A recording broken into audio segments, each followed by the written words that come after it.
Hi, and welcome to Fishing with Hawk. Today we're going to talk about the effects of wind on fishing. So let's start off with what causes wind. The wind is mainly caused by the uneven heating of the Earth's surface by the sun. So the sun heats up the Earth, that heats the air rises, the cool air takes its place, and that's the wind blowing in as the wind's taking its place. Now it's uneven because of the variances of heat caused by the season, or the cloud cover, or the surface conditions, or all of these combined. Now all of this together affects the overall pressure. So when the air heats up, the air pressure rises. When the pressure cools off, the pressure gets lower. The air moves slower with high pressure because the energy is rising, and it goes up and then it flows outward and dissipates. But the air flowing into a low pressure zone is concentrating and then it's coming down into a smaller space, causing generally higher winds. Okay, so that's what causes the wind generally, but what affects the wind direction? Now, if it's not affected by anything else, the wind would go straight line from a high pressure zone down to a low pressure zone. But other things do affect the wind, mainly the Coriolis Effect.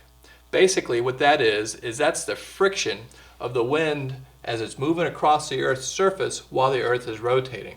Now as it does that, the friction causes it to move to the right up here in the northern hemisphere. The further you get from the equator, the closer to the poles, the more the Coriolis effect has on the air. Okay, so we have the wind rushing from high pressure zone to a low pressure zone, getting deflected by the Earth's rotation. Take a look at this picture and see how the wind direction is influenced by where you are in relative position to the high or the low pressure zone center. So this is a very basic description of what causes wind and what influences wind direction. There are many, many more factors that come into play. This is just a few of them. But for this video, I want to focus on the actual physical effects that the wind has on the fish and separate that from the effects that cause the wind to blow, like barometric pressure changes. So the difference between the wind blowing on the water and what causes the wind to blow on the water. When I was in college, I had the best job ever. I used to be a boat captain and a scuba instructor at the Scuba Club in West Palm Beach. They are a bunch of great people. If you're into diving and you're in West Palm Beach, I would highly recommend going there. But one of the coolest things about the job was we'd get on the boat, the wind would be howling some days, the ocean would be rough, 2 or 3 foot seas, and we would take our time going out to the dive site and the boat would be going up and down on the seas caused by the wind. Now, when everything was ready and we were ready to go, we had our dive gear on, we're standing on the back of the boat. As soon as I stepped off the back of the boat and went underwater, I could not feel the wind anymore. Everything was calm, no matter how rough it was up on the boat, it was really nice underwater. So the reason I tell you this story is to illustrate that the wind blowing on the surface doesn't actually touch the fish. They cannot feel the wind. All they can do is feel about the effects of the wind. So that's what I want to talk about, is how those effects are felt by the fish. Okay, before I do, let's talk about a couple of terms. One is wind direction. Now when we talk about direction, like if we're driving a car, we generally talk about let's get in a car and go down the road and go east or go west or north or south or some direction in between. But when we talk about wind, we always describe wind as in the direction is coming from. So if we say we have a north wind, that means the wind is coming from the north blowing to the south. Or if we have an east wind, it's coming from the east blowing toward the west. So that's wind direction. And a couple other terms I want to talk about is upwind. That talks about the relative position of the wind's direction from two objects. For instance, if I'm sitting in the front of the boat and I have a fishing partner sitting in the back of the boat and the wind is hitting me and then going to the back of the boat, that means I am upwind from my fishing partner. Now the opposite of that is downwind.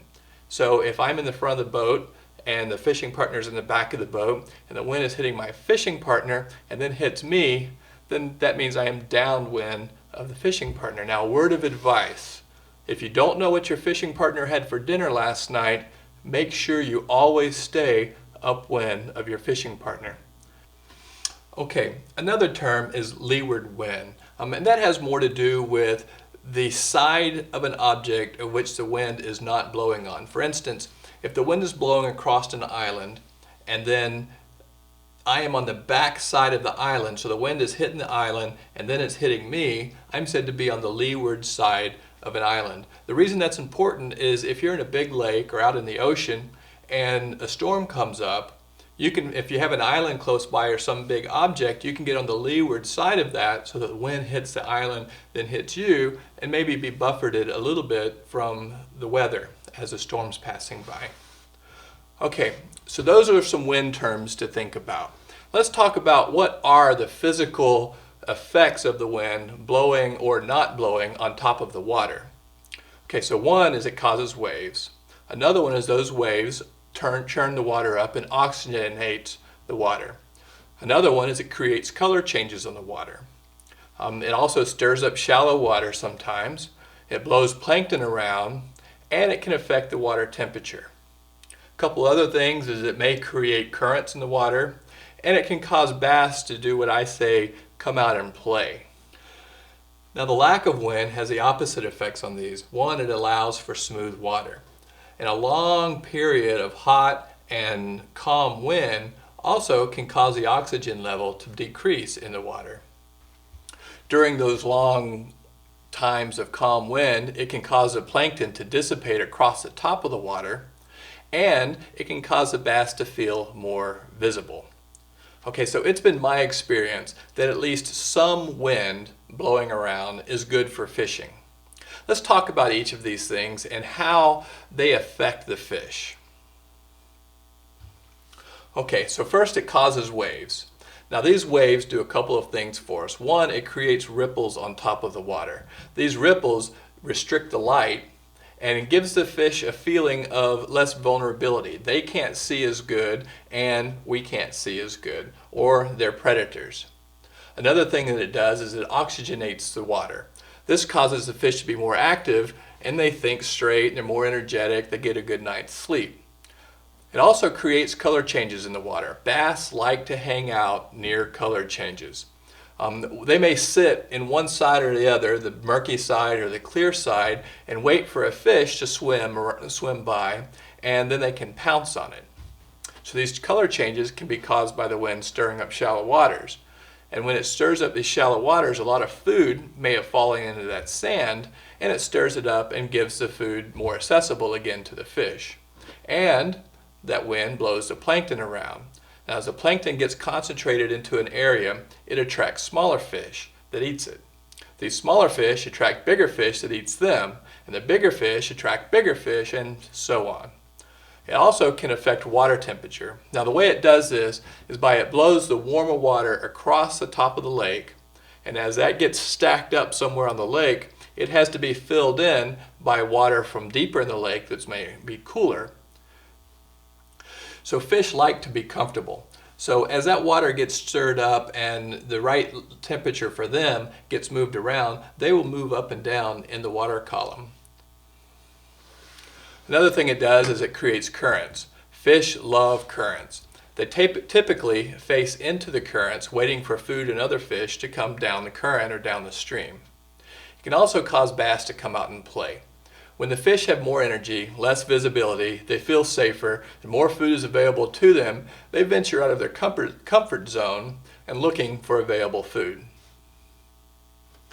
When the wind is calm, we as fishermen have to be a little bit more sneaky because it allows for smoother water, greater visibility. If you can look down and see the fish, they can look up and see you. Now if I were a bass and I looked up and saw this mug, I'd get spooked too. Another thing is long hot periods of no wind can cause lower oxygen levels. Fish are less energetic, less likely to be interested in eating. And the plankton spreads out across the top of the lake. This causes the little fish to spread out across the top of the lake, making the bigger fish spread out and harder to find also. And this, as the bass are swimming around looking for them, they feel more visible and more uncomfortable. So when the water clears up, no wind, they generally head for cover. Consider this old fishing saying: "Wind from the east, fish bite the least. Wind from the north, don't venture forth. Wind from the south, put the bait in the fish's mouth. And wind from the west, the fish bite the best. Now there has always been a big debate on how much, if any, that wind and wind direction affects how fish bite. All I can say is paying attention to the wind and using it as a clue as to what the fish are doing has helped me catch a lot of big fish. Now hopefully this has helped you see how wind can be a good indicator of how and where on the lake to fish according to how the wind's blowing. Now if you think this has been useful and you like this video, please hit that like button right there and subscribe to my channel. That way you'll be notified when I post new videos. Also, follow me on Twitter @fishingwithhawk. So now get your pole and get your lucky hat and let's go fishing with Hawk.